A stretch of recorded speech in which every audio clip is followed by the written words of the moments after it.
Hi, everyone. Thanks for coming back for our next session. And I'm delighted that Donna Daly is joining us again, and that Kaneen Reese and Lacey Lofton are joining us too for our first plenary entitled What's New with the American Community Survey Program. So I'll go ahead and read some bios for Kaneen and Lacey, and Donna's bio was introduced in the first session. Kaneen Reese is the chief of the Dissemination Outreach Branch at the U.S. Census Bureau, where she engages internal and external stakeholders in the future of data dissemination. Kaneen joined the Census Bureau in 2005 as a survey statistician and worked on various surveys and programs as an income and poverty analyst.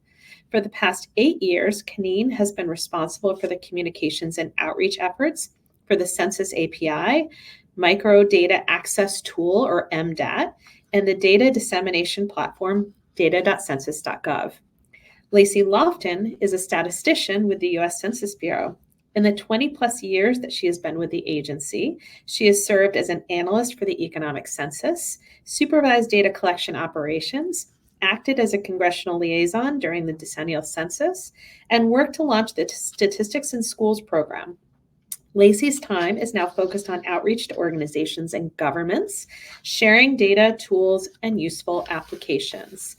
And as a reminder, we're happy to take questions about today's presentations after the content has gone through. So please use the Q&A function on your screen throughout to ask questions. For any other questions outside of these presentations, please contact the Public Information Office at pio@census.gov. And now I turn the stage over to Donna. Thank you. Thanks, Diana. So good morning again, everyone. So I'm so happy to be here with you today to share ACS program updates. I want to thank you for your continued advocacy and support of the program and for spending your time with us today. I hope you all enjoy the conference. So next slide. So today I'll discuss some of the recent changes in the ACS, as well as some upcoming changes and planned tests for the program. I'll also highlight a couple of our recent data releases and go over the planned release dates for the 2024 ACS. Finally, I'll close my portion of today's plenary session with some more information about data user resources. Next slide. Let's see. So, okay, first let's discuss some recent changes for the ACS. The ACS program is always looking for ways to innovate how we collect and produce data. So I'd like to share some information about recent innovations we made to the program. In 2024, for the first time, respondents that are living in select group quarters facilities like college, university, student housing, group homes, military barracks, workers, group living quarters, and Job Corps centers and emergency and transitional centers can respond to the ACS online. This makes responding to the ACS a lot easier for the people sampled in these facilities. Among these select GQ types, the college students residing in student housing have been more inclined to respond to the ACS through the internet, and we've seen an increase in internet returns from these students.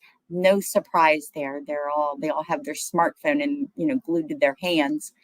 Another change to our data collection operation in 2024 is that we began using administrative records for the acreage question.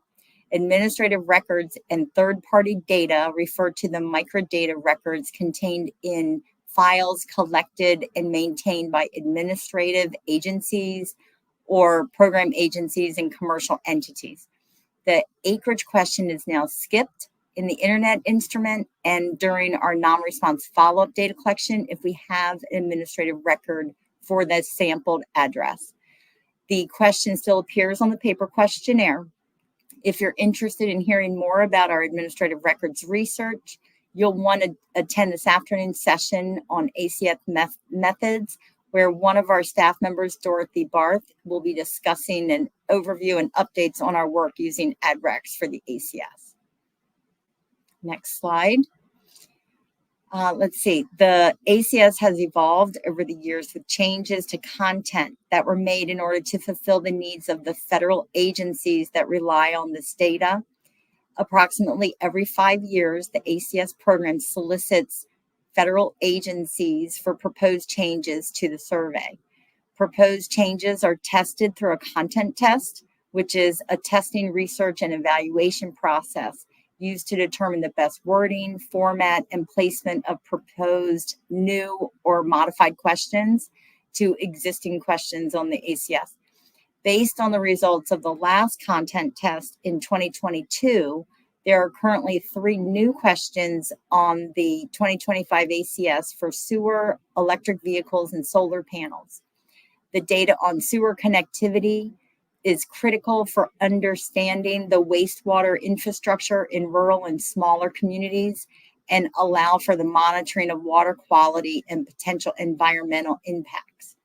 The data on electric vehicles will allow the agencies to determine the prevalence of electric vehicle ownership at the housing unit level and understand the energy supply and demand in order to make the technological and capital changes necessary within the energy infrastructure for the country. And finally, the data on solar panels will help match energy consumption to energy production across the U.S. Data from these new questions will be available in 2026 with the release of the 2025 ACS one-year estimates. The content test also resulted in the modification to 4 questions. Those questions cover the household roster, the educational attainment, health insurance coverage, and labor force. These changes included changes to layout, instruction, or text to improve data quality. We provide sample questionnaires for every year of the ACS on our website. So this is a great resource if you'd like to view the new and the modified questions. Next slide. Okay, so now I'd like to shift focus and discuss some plan changes for the ACS.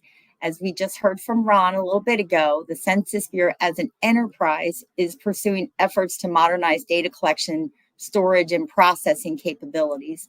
The ACS program will be participating in these modernization initiatives, and they align very much with the way we've always done things in this program.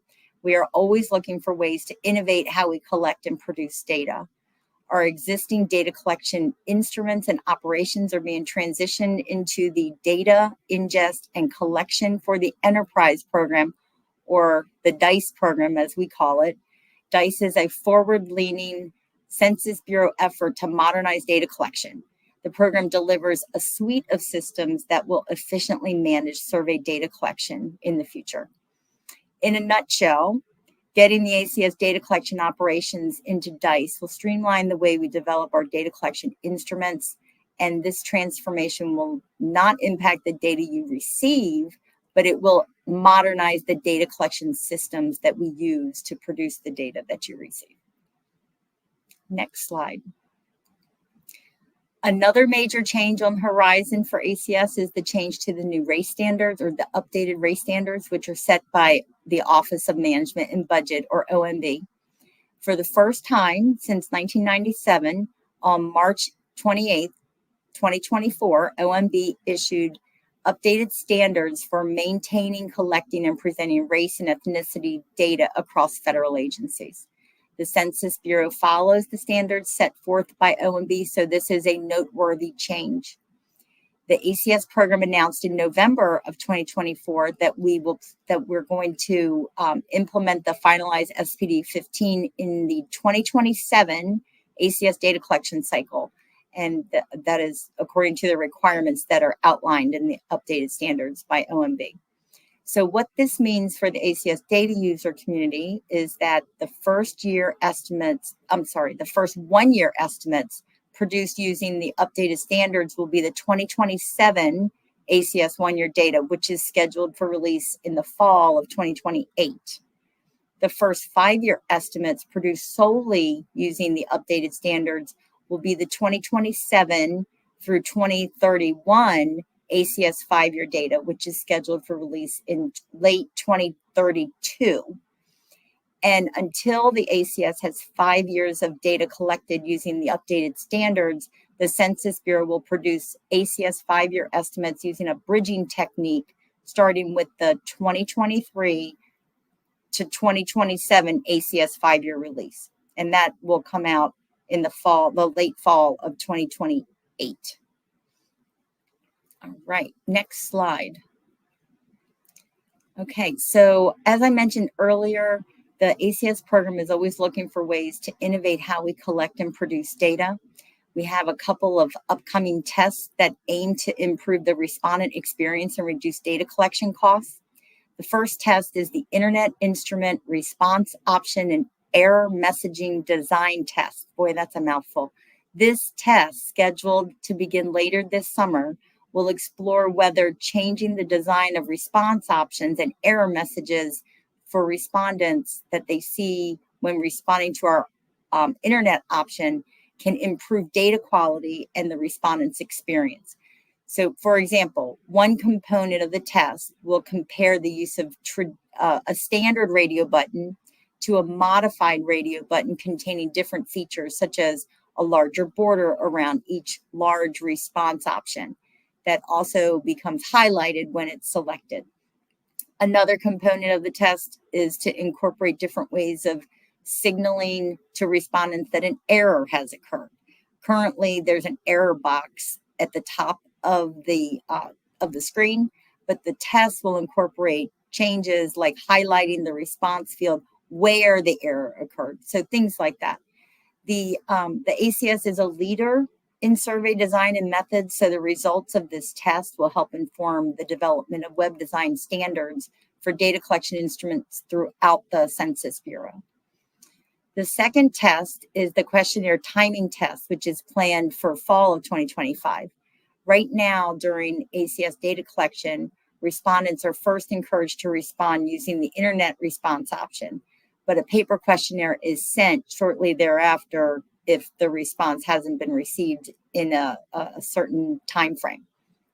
The questionnaire timing test will look into the effect of changing the timing of when the paper questionnaire is sent, as well as the impact of including a quick response or a QR code on survey mailings directing the respondents to the Internet Data Collection Instrument to complete the survey. We are hoping this will increase self-response to the survey through the internet or the paper questionnaire. These are the most cost-effective modes of data collection. So if the self-response increases, that would also result in a reduced data collection costs for the program. So if you're interested in hearing more about these tests, you'll want to attend this afternoon session on ACS methods, where one of our staff members, Hillary Steinberg, is going to be discussing more of the details. Next slide. Okay, so I'm sure many of you are familiar with our typical ACS 1-year and 5-year data releases, but I want to highlight a couple special data products that we released in January of this year outside of our normal production schedule. On January 7th, we released a set of special data profiles containing a variety of social, economic, housing, and demographic statistics for the 119th Congress. We did this so the states that had an updated congressional district boundary, they are Alabama, Georgia, Louisiana, New York, and North Carolina, that they would have current data for their districts immediately after the new Congress was seated in January, rather than having to wait for the next ACS data release. We know how important ACS data are for understanding congressional districts, so we made a special effort to tabulate and release these profiles earlier. The profiles were created using the 2023 ACS 1-year data and can be found in our primary data dissemination platform, data.census.gov, with the label 2023 ACS 1-year supplemental data profiles for congressional redistricting. That's how you can find them. Another special release was the set of the 2018 through 2022 ACS 5-year public use micro data sample, or the PUMS update files, we released on January 23rd. This product was designed to make working with our PUMS data easier. The 2018 to 2022 five-year PUMS file originally contained a mix of 2010 and 2020 based PUMA public use microdata sample areas, or PUMAs. The updated codes on these files crosswalk the 2010 PUMA codes with the 2020 PUMA values with updated weights, removing the need to crosswalk the 2010 and the 2020 vintages. These files are available on the ACS PUMS page on our website and on the ACS FTP site. Next slide. Okay, so ACS data are timely because they are released approximately 1 year after the data are collected. If you're wondering when the next set of data will be released, we have dates for you. Our planned release date for the 24 ACS 1-year estimates and the 2020 through 2024 ACS 5-year estimates are now available in the news and updates section of our website. So you'll see a similar chart that you see on the slide. We are very busy processing and reviewing the 2024 ACS 1-year estimates, and our target release date is September 11th, 2025. So just a few more months to wait. Okay, next slide. So now I want to shift gears a little bit and talk about the resources we've created for you, our data users, who we keep in mind in everything we do. We have an ACS course, which was just completed in 2024. It's called Discovering the ACS, and it provides a comprehensive overview of the ACS. The course is comprised of 6 different modules that give the data users a comprehensive overview of the ACS. We cover topics such as geography, data products, guidance for data users, and unique products like the ACS summary file and the PUMS files. It is a great way for someone to get a crash course in the ACS, and each module contains knowledge checks, and for those who complete the course can download a certificate of completion from the website. Next slide.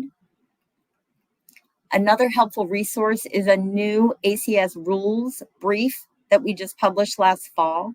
It describes the ACS data products released each year and the rules that are applied to determine the ACS tabulated data products and the estimates that are going to be published.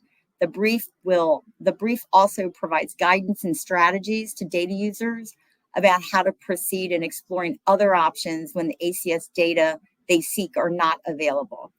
If you're ever wondering why a statistic you want isn't available, you'll find this to be a very helpful resource.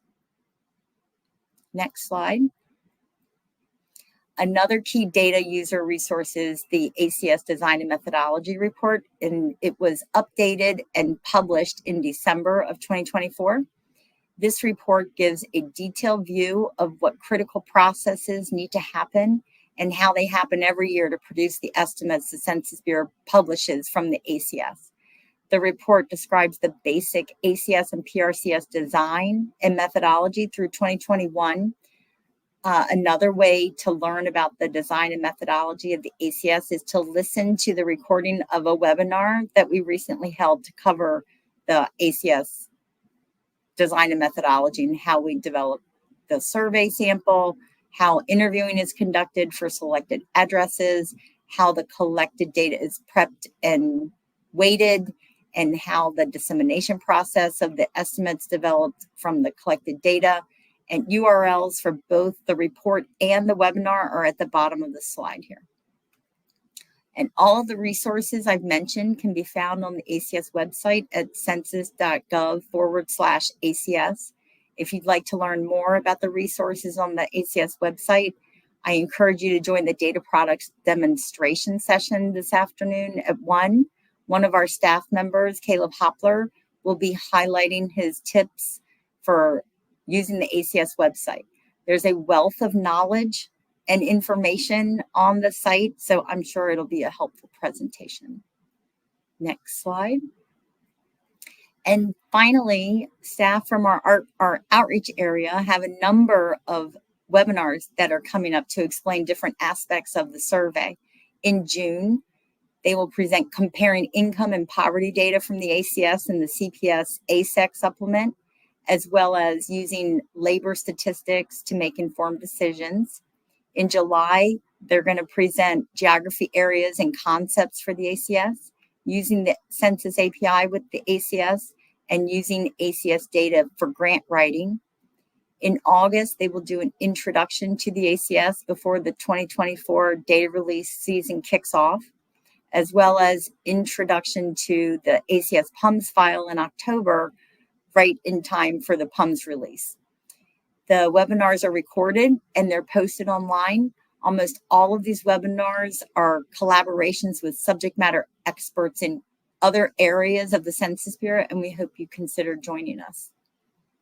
Next slide. Okay, so before I wrap up, I'd like to invite you to stay in touch with us. One way is by telling us how you use the data from the ACS.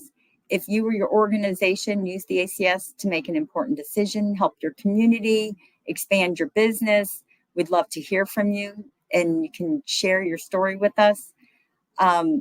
Also, consider joining a group we have specifically for users of ACS data, known as the ACS Data Users Group.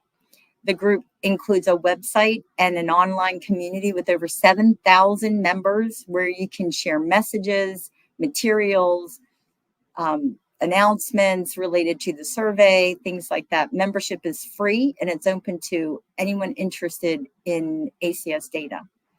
You can sign up for and manage email updates from the ACS. Our monthly events and updates email will alert you when we have new materials available or when we make changes, and you'll stay updated on our data releases as well.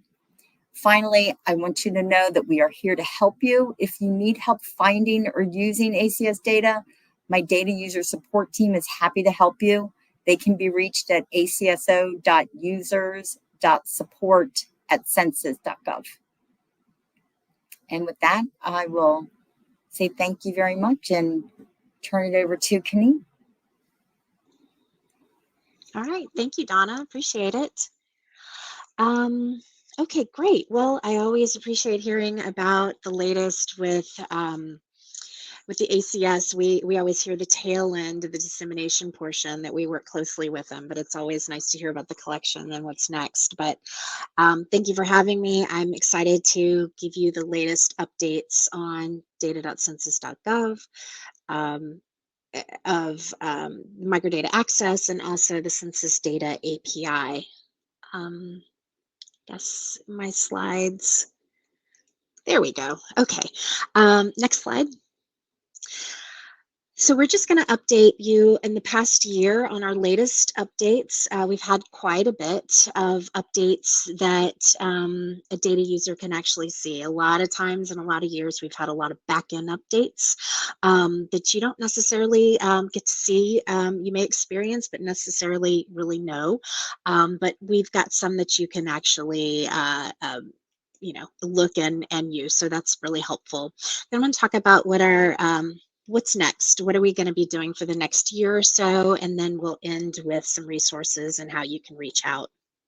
Next slide.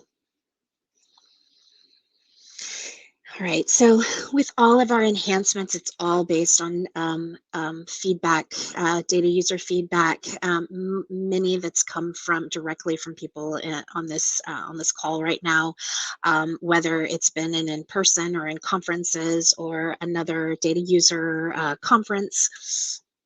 Or through our emails, we definitely collect and catalog all of the very important information that you provide to us. Where we're missing the mark and where we're hitting the mark is always very helpful. And we know that this is the process. We collect it and then we work with our developers. But a big part of this is the prioritization. And sometimes we don't get to it as quickly as we would like to get to because of all of the other things that are required of our platform. But very happy that this past year we've really been able to work on some things that I'm able to share with you. So excited for that. Next slide. All right, so just a high level of things that we've worked on since the last and been able to release since May of last year. Address search, worked on some charts on data.census.gov, improved maps. And then based on some usability of how we release and display the 1 year and 5 year data, we've tried to add a little bit of messaging to the access of the tables, as well as kind of improving some defaults. So I'll show you exactly what that means in a minute. And then we've worked on a refresh of the MDAT system with some enhancements that I didn't expect, which was nice. And then finish it off with some new API functionality that personally, as an API user, I've been looking for a really long time. So always happy to see some API updates. All right, so let's just get into it. Next slide, please. So by far, the thing that we heard the most when we decommissioned American Fact Finder and moved to data.census.gov was, where is my address search? And I'm so happy that last year we were able to add an address search to data.census.gov. Definitely something missing, but it took us a while to be able to figure out how to do this, to work with our geospatial services here at the Census Bureau, and I think we have a pretty good search for right now. The way to, I guess, next slide, please. All right, so let me show you how to access it. And this is the one thing that if I've heard of anything, it's that I can't find the button. So we're definitely looking at how to make this a little bit more visually, you know, visually shown a little bit better. But right now, what you do is you go to the single search bar and there's a little pin. And if you click on that pin, then it has a pop-up that you can then enter your street address with a city or state or your zip code. In the next slide. And you click search, and then it pulls back this. And this page shows you all of the different geographic entities that are based on those on the address that you put in. So not just state or county, but also down to the block group, track, even down to school districts and some legislative districts, things that people don't necessarily know. So this is actually hitting the mark with two of our different types of users. We definitely have people who are looking for, what does my community look like? And they would like to kind of drill down from there. And then there's the other side, and some people, for various reasons, many grant writers that specifically just need to know, I need to know what this tract is, and I don't know what it is. So some cases people aren't even using our data beyond just finding out what track it is, but we always hope people gives them an entry point into looking at our data. So all of those blue are entry points into tables. If you go to the next slide, we can see that. So for this example, it is showing you the specific tract number, 8024.05, and opens it up, allows you to choose which tables that you want to look at. So just a nice kind of entry into that specific data that you were looking for based on the address. So definitely much needed. Very, very happy that that we're able to finally have it. And if you haven't seen it and you haven't used it, please take a look, and love to hear what you think. All right, next slide, please. Okay, the other thing that we've worked on have been charts. So data visualizations, that's always a big one. You know, we do a lot throughout the Census Bureau, and we wanted to add some that are attached to our tabulated tables that are delivered to us and sent to us from ACS. So what we've been able to do is, for all of the ACS tables, to add bar and column charts available, and line charts are available for the ACS comparison profiles. So next slide. So let me show you how to access it. So once you have done a basic search, in this case, we're specifically looking for comparison profiles for all counties in Maryland. We chose the housing CPO4 and we click on the table and it produces a chart. So next slide, we'll go into a little bit what the slide shows, or what the options that you can go from there. So it's not going to chart the entire table. You have to choose the estimate. So you click the drop down. We've chosen owner occupied. So you're selecting your measure, and then next slide. Then it produces the estimate, or excuse me, the charts. And then if you go to the next slide, you can hover over the dots, and then you can see. So in this case, Charles County, Maryland is at 77.7%. And at the bottom, we have worked pretty closely with your ACSO staff to make sure that the statistical significance, the legend, and everything was kind of noted and fully shown on the chart. Next slide, please. And then at the top in that toolbar, there is an option for chart type. So you can do a drop down, and if you would like to move to a bar chart or a column chart, you can choose that from there. And so in this case, you're viewing the home ownership rate for a single year, but by all of those geographies, or excuse me, the counties in Maryland. So just some different options. And this was just recently released in the last several months. So again, if you haven't seen it, love for you to take a peek and let us know what you think. All right, next slide, please. Okay. So a couple of other updates that we've improved some of our mapping. So one of the big things when people have done our maps and put together their maps, they would like to then print it. I'm guilty of this myself. I do want to print. I don't want to send a link. I'd like to be able to print it. So we're able to provide a PDF download of the map so you can share it easily, or you can just, do it the old-fashioned way and print it out. And so that's available. It's a huge one we heard from people. And then on the right side, kind of in the same vein, is the ability to download the GeoJSON. And this provides the map boundaries in a GeoJSON format, providing the coordinates. It's not the same thing as the shape files, but it's a step in the right direction. And we are working with some of our more seasoned GIS expert data users that have let us know what they like and don't like and what we can do to improve. So that's always really, really helpful. So check that out again if you haven't seen that. Next slide, please. All right, so again, along with this downloads, these are kind of some smaller ones.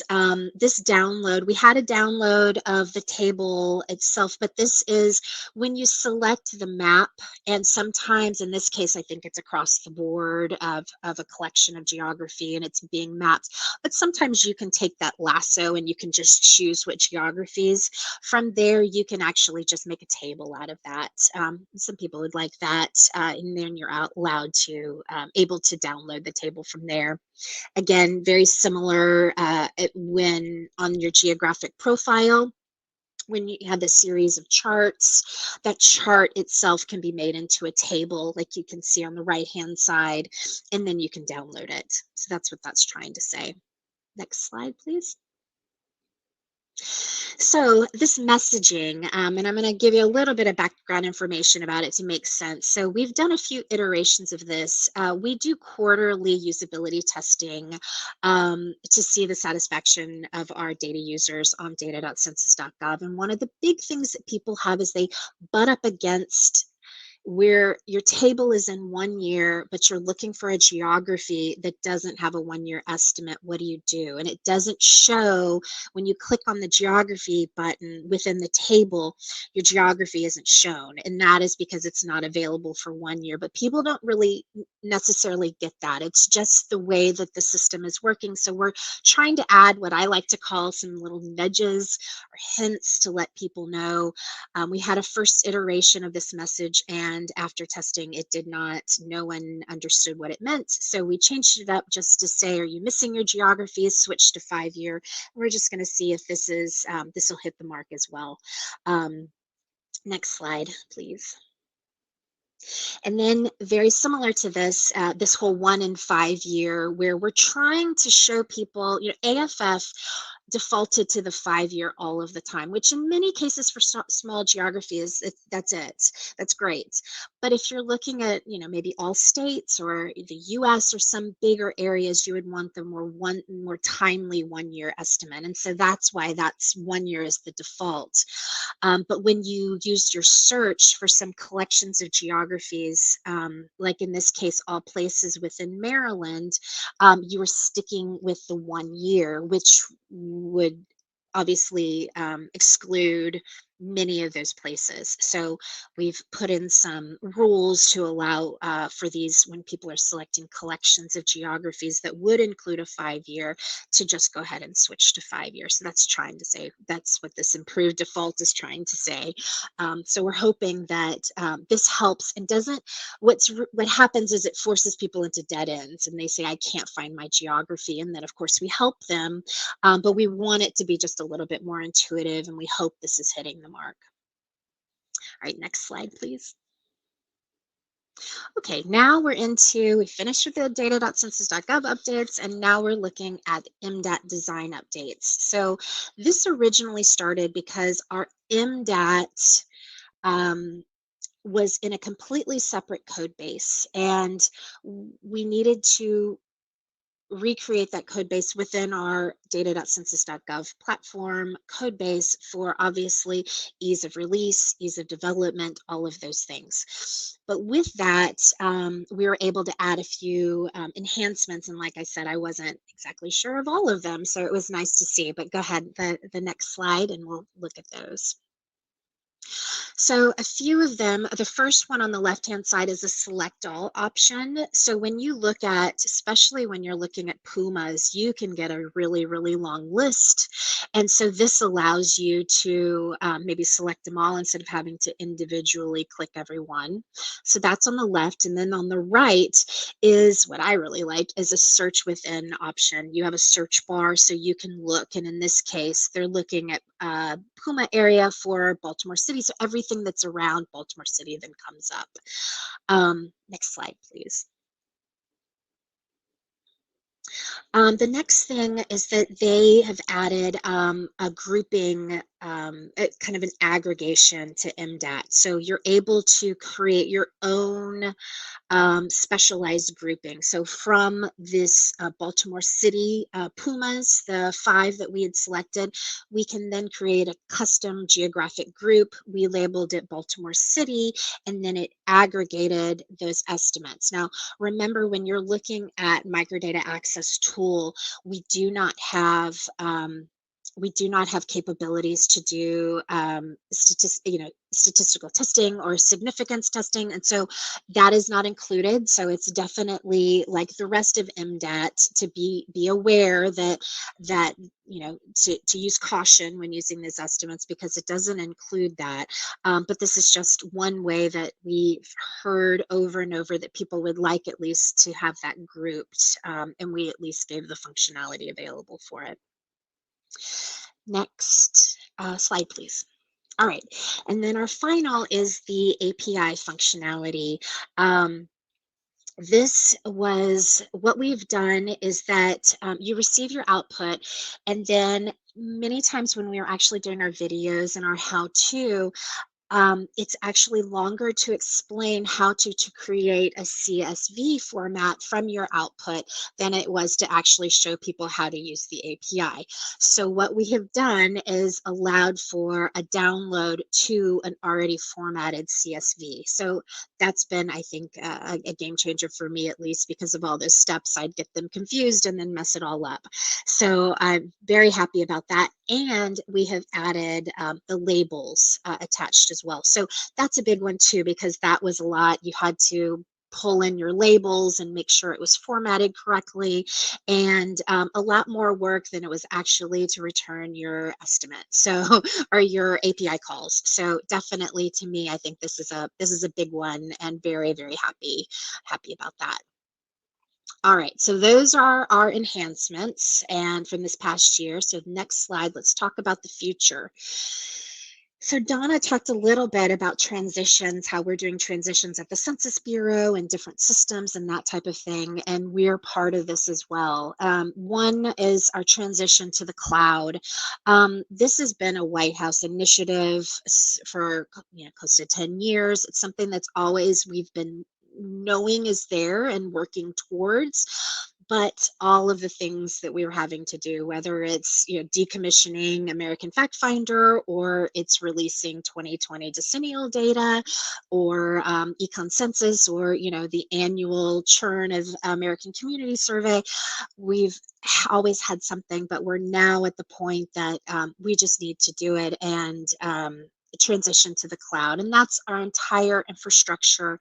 There's a lot of work behind that, a lot of just re-architecting everything to be able to be in this new servers. But this is it's definitely an all hands on deck. And so in the next year or so, this is what we're going to be focusing mainly on. Many of our developers are shifting to be focusing on the work with the cloud, including our dissemination developers. That doesn't mean we will not continue to disseminate. That is the bread and butter of what we do, is disseminate Census Bureau data.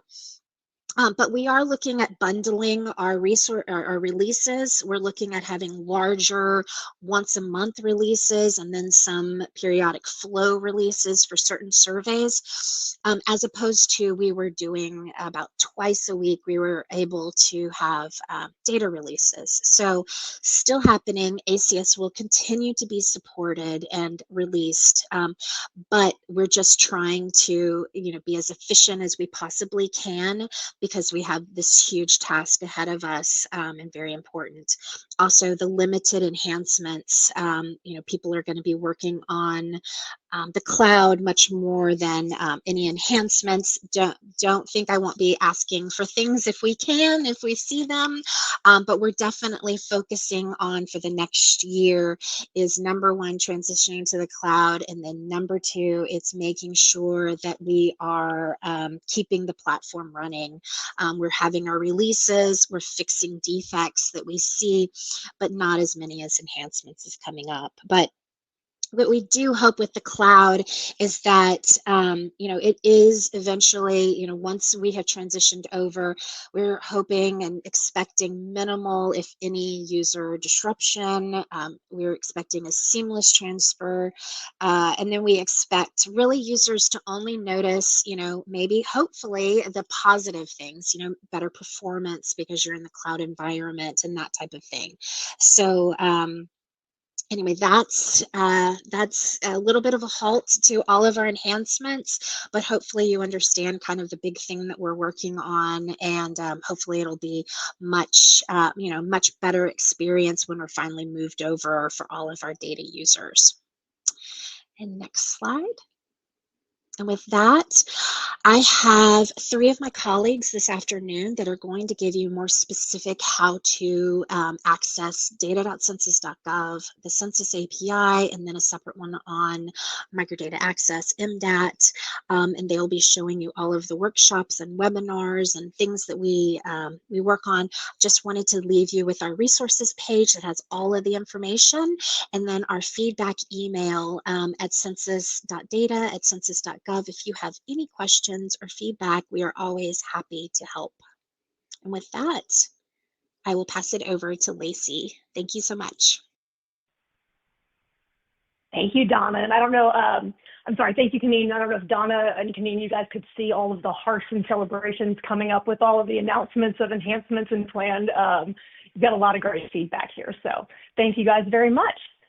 My name is Lacey Lofton. I am with the Data Dissemination and Training Branch at the Census Bureau, and I'm excited to be here today to just tell you a little bit about what I do, what my team does, and hopefully how we might be able to be useful to either you or some of the other data users in your life. So I only have one slide, spoiler alert. It's pretty compact, so I won't talk for too long here.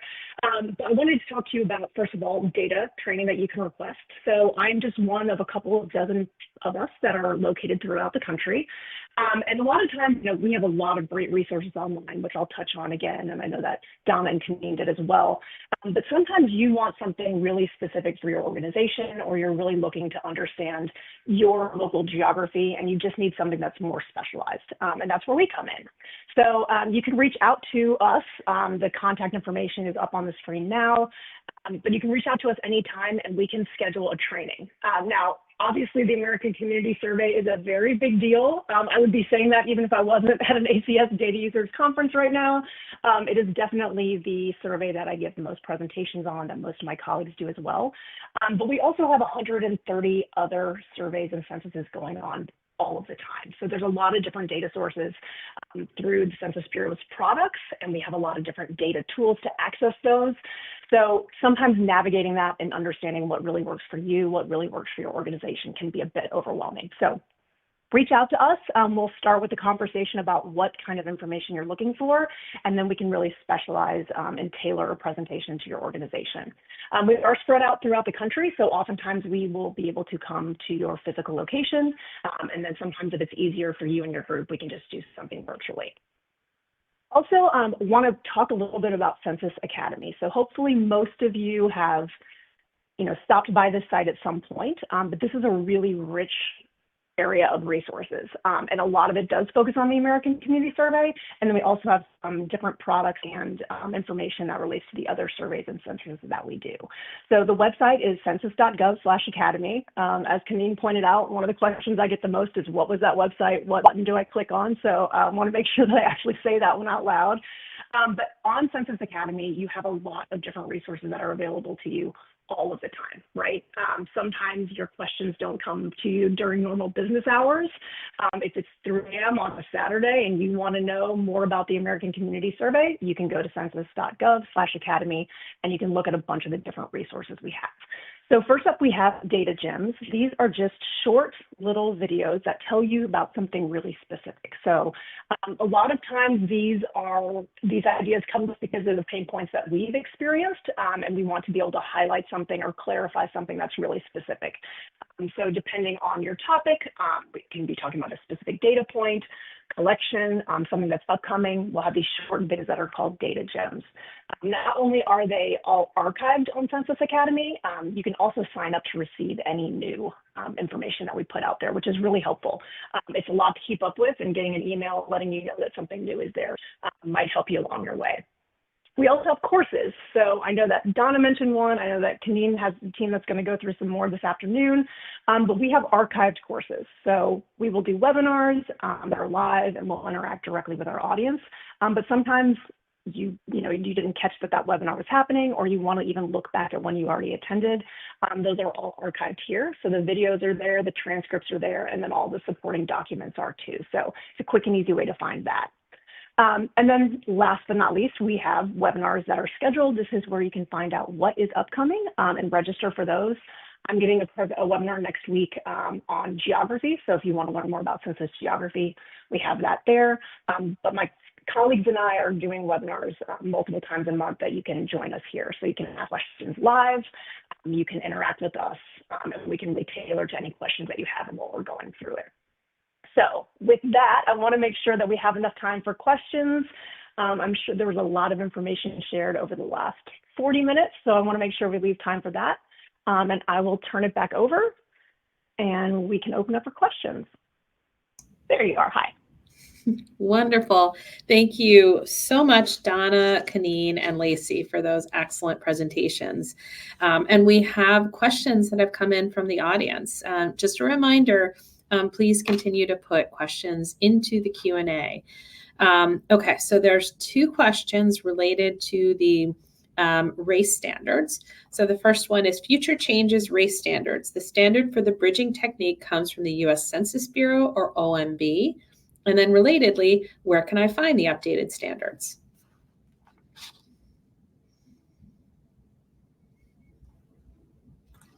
Okay, sorry, I had to find the mute button. Okay, good. So Okay, so let's talk about where you can find them second. So I reached out to a colleague who I am not the subject matter expert on the bridging technique. So I reached out to a colleague who is an expert, and I'm going to read you my answer that I received from her. The Census Bureau is developing bridging techniques that other federal agencies may use. The first version of the bridging approach at national level was posted online last year at spd15revision.gov, which is where you can find all things related to SPD15. Our team is currently working on a refined bridging approach down to the county level. We hope to share the updated approach online this year or early next year. And everything that you can find related to SPD15 is at, like I said, spd15revision.gov. Thank you. All right. Another question says, thank you for this presentation. Can you describe a bit about how DICE will change data collection? Oh, sure. So if you think of all of the current data collection systems, they're separate and disparate, and there's many of them. Okay. So if you can think about the new world we will live in when we're done with our transformation, it'll be this new ecosystem, this new infrastructure it will house this system of systems, if you will, so that everything is going to be standardized. All surveys across the Census Bureau will be using the same look and feel for instruments, and we will all be using the same language for instruments, and we'll have lots of standards for how we're processing, and we're getting things in and out of data collection. So if you can think about it that way, it's a new way of looking at and collecting the data so that it's more standardized, if you will. Great. How do the solar and EV questions differ from what is on the EIA.gov? Is it meant to supplement and enhance? Thank you. Okay. So again, I'm not a subject matter expert in exactly what's on EIA's website. However, what I do know is that the electric vehicles and solar panel data that we will produce will be down at lower levels of geography than what I'm guessing is probably available currently with some of the EIA data that is available on their website. Great. So here's, a lot of acronyms. Here's a really good question about an acronym. What's MDAT?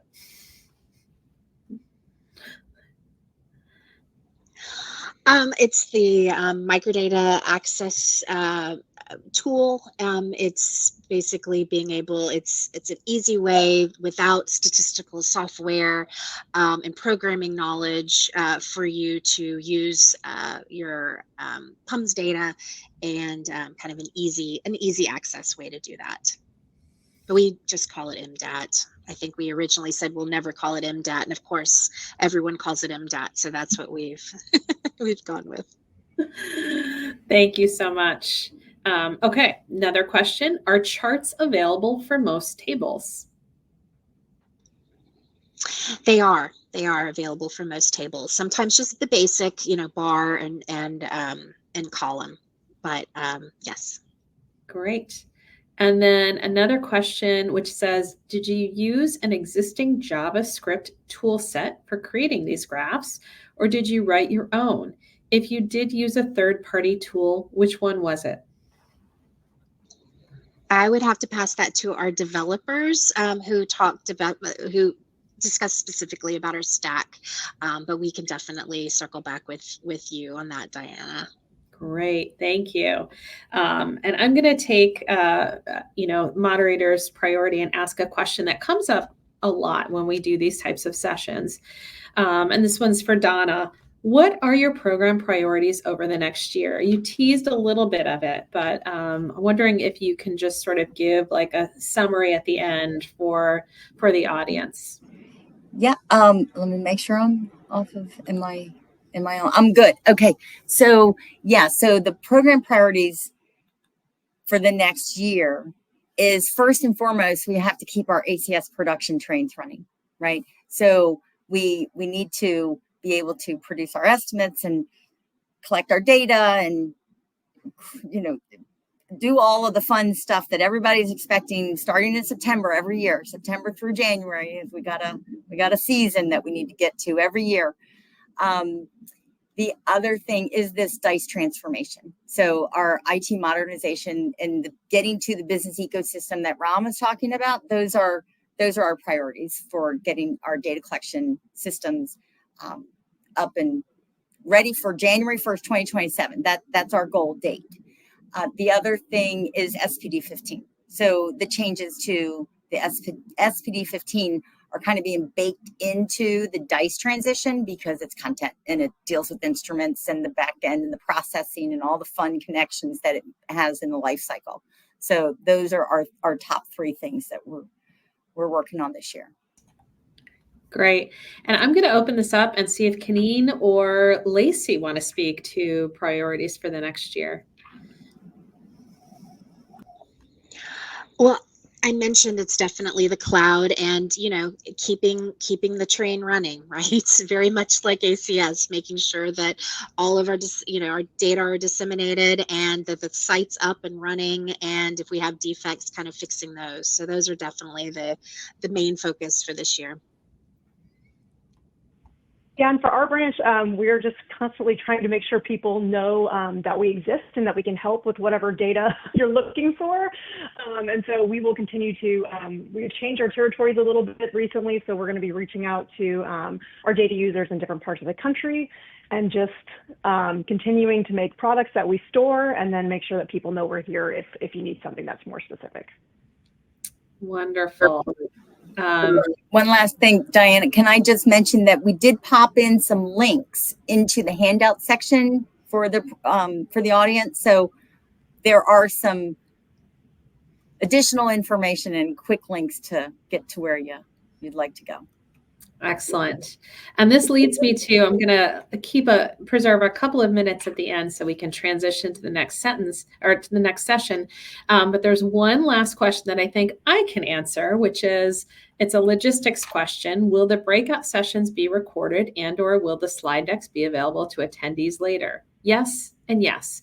So if there's any of this great content that you want to go back and look at or share with colleagues, these will be recorded, slides will be available. So that's the goal of this, right? Learn new information, share the information with others, and use all of these wonderful products and tools that have been developed. And definitely call Lacey's branch and team to get some training help. So thank you all so much for such an informative session. I think we all learned a lot. Every time I see these sessions, I learn something new, and I've seen these sessions multiple times in different forms. So thank you all so much for sharing your expertise with us. We're going to close this session and come back in 2 minutes to the next session, which is features how data users leverage the ACS for outcomes. So thank you all so much. Great. Thanks, Diana. Thanks, guys. Thanks. So I just signed